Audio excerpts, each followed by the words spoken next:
Okay, so let's update those matches. By the way, I did play around a little bit with those offsets here. As you can see, they're a little better now. And the place you would do this is this is kind of just like a patch, really. I don't know why the number's not working, but so what I did over here in the level, when you're making those matches, in the X offset, I just moved them to the left a little bit. I moved them up a little bit, right? So they're closer to the blocks. And then the same thing in the vertical. I moved them a little bit left, closer to the blocks, and a little bit up. So let's see, maybe it has to be down. We'll see what happens, right? But anyway, I told you to play around with that, right? So we need to now go to our matches and see how we can update them. Okay, so that has to be done in this function right here, right? After we selected and filled the blocks, we need to update the matches. So update the matches, we're just going to set up a loop that goes through all the matches, and the matches themselves will update themselves, right? We'll send in the blocks because the matches need to know what blocks have been filled to determine whether they're green or red. So let's go to matches, and let's declare that function. So we get all the blocks, and we need to know whether return what color to turn, right?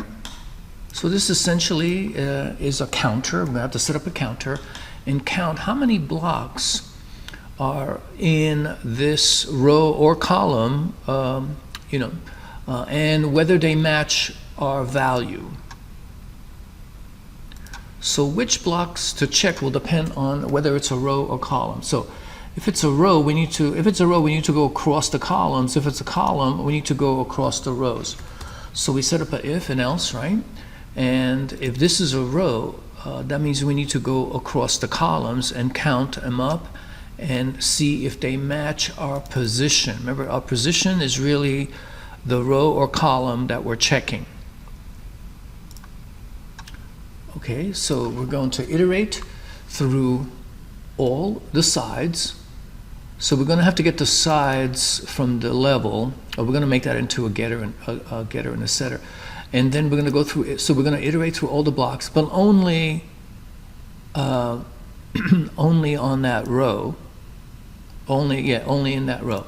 So we have only one loop, and we go through the position, which is the row, right? If this is row, then we just need to go through that row. This is our row. And we're going to go through all those columns. And if they're filled, we're going to count up. In the other case, we know that it's not an R, it's a C, so that means we have to count up the column. So we have to go through every row, up and down through every row.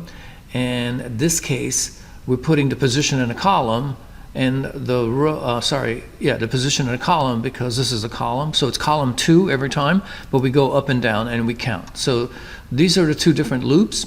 And now we need to determine whether to turn green.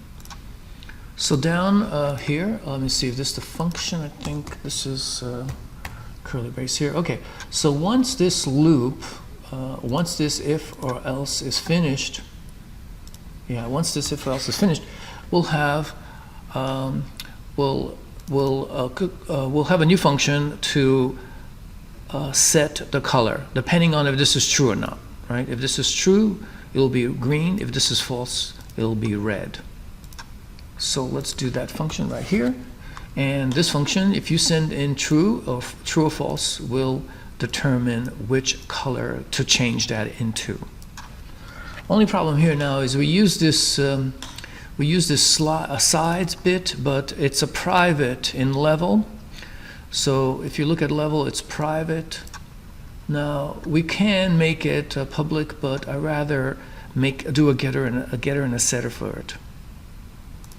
So keep it private and go down here, down at the end, and just do a getter and a setter. Anyway, this is preferred to keep it private and then just give them access to a function. So it looks like everything's been saved. Let me go see if there are any errors here in the console. Looks like it's okay, so let's give it a try. So in the first one, if we go up, there's 2. So we counted 2, that was great. And if we go on this one, we should get 3, and this is 3. And if we click down, it's off. So this one should be green. So it looks like it's okay. And I guess that's it. I mean, we could do a few more things here, you know, when you end the game, you could freeze everything, but doesn't matter. We'll leave it. So this is it. The game is working. You can test it out, right? We can get a win here when they're all green.